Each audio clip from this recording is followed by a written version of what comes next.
If there's one state losing billions of dollars because of its bad laws, it's California. While other states are working hard to attract more companies, California is making it harder for them to stay, forcing even big companies to leave. One of the best examples is what they're doing to SpaceX. In this video, we'll look at how California is making things difficult for SpaceX and how Musk is finding ways around it. Before we continue, make sure to subscribe to our channel for more updates on SpaceX's latest achievements. SpaceX and the California Coastal Commission have clashed for years, but recent events have given SpaceX an advantage. In October 2024, SpaceX took legal action against the California Coastal Commission, claiming the agency was exceeding its powers by demanding a coastal development permit for rocket launches. SpaceX argued that launches linked to national security fall under federal authority, not state control, and should bypass state permitting. The conflict began when the U.S. Air Force authorized up to 50 annual launches from Vandenberg. SpaceX further alleged that the California Coastal Commission showed bias against Elon Musk, saying his personal opinions influenced their decisions. In March 2025, a federal judge dismissed the case, reasoning that SpaceX had not shown real harm since launches continued, despite California Coastal Commission opposition. The court also pointed out that because the Air Force manages the base and kept approving launches, the California Coastal Commission's resistance was not actually stopping operations. The judge gave SpaceX another chance to present its case with stronger proof. By July 2025, SpaceX returned with a revised filing, and this time the court agreed it was valid. This decision pushed the lawsuit forward, setting up a more significant clash over whether state agencies can influence activities under direct federal control. At the start of August, the situation intensified. The U.S. Space Force is preparing to request a jump in launches from 50 to 95 each year at Vandenberg. California Coastal Commission staff have advised against approval, saying SpaceX is a private business focused on commercial operations, not a federal agency, and should therefore remain under state oversight. The California Coastal Commission's stance has stayed consistent. They see themselves as guardians of California's 840-mile coastline, tasked with enforcing environmental protections. They also serve as a voice for local communities and environmental groups worried about potential impacts, from sonic booms that could disturb wildlife to noise affecting nearby neighborhoods. Even though the California Coastal Commission knows it doesn't have the final say, since the Air Force has overruled them before, they continue to voice opposition. There are a few reasons for this persistence. First, they want to maintain their regulatory authority and not set a precedent of stepping aside for federal or commercial interests. Second, they want to represent environmental advocates who worry about the ecological impact of increased rocket launches. And third, their resistance gives them leverage in negotiations, potentially influencing how launches are conducted and what environmental safeguards are enforced. The Air Force's support for SpaceX is clear. They've awarded the company major federal contracts and even created a joint task force with other federal agencies to address environmental concerns while allowing launch rates to rise. But the California Coastal Commission is still using its platform to raise objections, even if it can't stop launches outright. California politics have also added complexity to the issue. Governor Gavin Newsom weighed in last October, saying, "I'm with Elon," in reference to supporting SpaceX in the dispute. But he also warned the commission not to let Musk's political views influence their decisions. Newsom clarified that his support was about proper process, not personal alignment with Musk. He has been openly critical of Musk on other matters, including misinformation and political influence. For Newsom, the key point was that regulatory decisions should be based on environmental and legal considerations, not personal or political disagreements. His comments came during a tense moment in the conflict, as a bipartisan group of lawmakers at both the state and federal levels publicly backed SpaceX ahead of a crucial vote. This fight isn't just about one company or one base. It's part of a larger question about how much power states should have over space launches that are tied to federal operations, With SpaceX aiming to ramp up activity, the military fully behind them, and environmental groups struggling to keep pace, the outcome could reshape how space launch regulations are handled in the future. For now, the California Coastal Commission is holding its ground, knowing that even symbolic opposition can matter. By keeping their stance firm, they ensure that environmental oversight stays in the conversation, even as the pace of launches from California continues to accelerate. Environmental worry is still there, but it's quieter than before.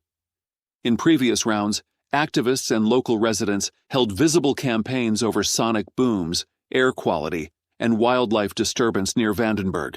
This time, large public protests and aggressive lobbying have been less frequent. That does not mean the issues disappeared. Instead, the debate has shifted into a tense political and regulatory fight. A major reason for the lower public profile is the political landscape. With a new federal administration aligned with expanding domestic industry and a Congress focused on economic priorities, state agencies face pressure to prioritize jobs and faster permitting. At the state level, Governor Gavin Newsom and California lawmakers have juggled competing crises, from refinery closures to rising building costs, and have moved to speed up some recovery and construction efforts. That included executive steps earlier in the year that temporarily eased or prioritized certain rules tied to wildfire recovery and rebuilding, which in turn limited how strictly some state laws apply during emergencies. Those moves weakened the immediate power of the Coastal Act in practice, and they changed how state agencies approach high-profile disputes. Meanwhile, the California Coastal Commission itself has been reshaped. State officials replaced several commissioners who had been outspoken about restricting SpaceX. As a result, the California Coastal Commission is increasingly politically isolated, even as it insists on enforcing its mandate to protect the coastline. Environmental groups report being overstretched. They are reacting to many fast-moving policy changes on multiple fronts, leaving them fewer resources to sustain extended fights over launches. Jennifer Savage of the Surfrider Foundation put this plainly: environmental groups are often stuck responding to emergencies and short-term rollbacks, which drains their capacity for long legal battles. Against this backdrop, SpaceX has been steadily deepening its role at Vandenberg and across the military space ecosystem. The company now handles missions that are critical to national security and intelligence. When SpaceX encounters delays, some military and defense launches face schedule slips that ripple through other programs. The Space Development Agency and the U.S. Space Force are among the federal customers that rely on SpaceX for satellite deployments and operational launches. Falcon Heavy stands out in that mix. It is one of the most capable rockets available today for lifting large payloads to high orbits and for launching multiple satellites in a single mission. That capability matters for defense launches that need heavy lift performance or complex deployment profiles. The retirement of older heavy rockets left a gap that Falcon Heavy and newer systems are filling, and the Space Force has shown interest in procuring more of those launches to meet mission needs. A practical advantage for SpaceX is reuse. Recovering and reusing first stages lowers the marginal cost of launches and supports a faster cadence. That matters for defense customers who value both lower cost and quick turnaround when a national security need arises. Reusability, combined with production scale and operational experience, gives SpaceX an edge that legacy providers find hard to match. SpaceX also supports experimental and specialized missions. Programs like the X-37B spaceplane and other classified or demonstration payloads require flexible launch options. On the communications and resilience front, Starlink showed unexpected operational value in crisis zones, including active conflict areas, which pushed the company to develop Starshield, a version of the network tailored to government and defense needs, and those developments have blurred the line between strictly commercial space activity and functions that serve national defense. The Department of Defense and other agencies are increasingly comfortable relying on commercial systems, sometimes in ways they did not anticipate a few years ago. That growing interdependence is one reason the federal government has backed higher launch rates at Vandenberg, and why the California Coastal Commission's objections have not always blocked operations. At the same time, pressures on state governance are real.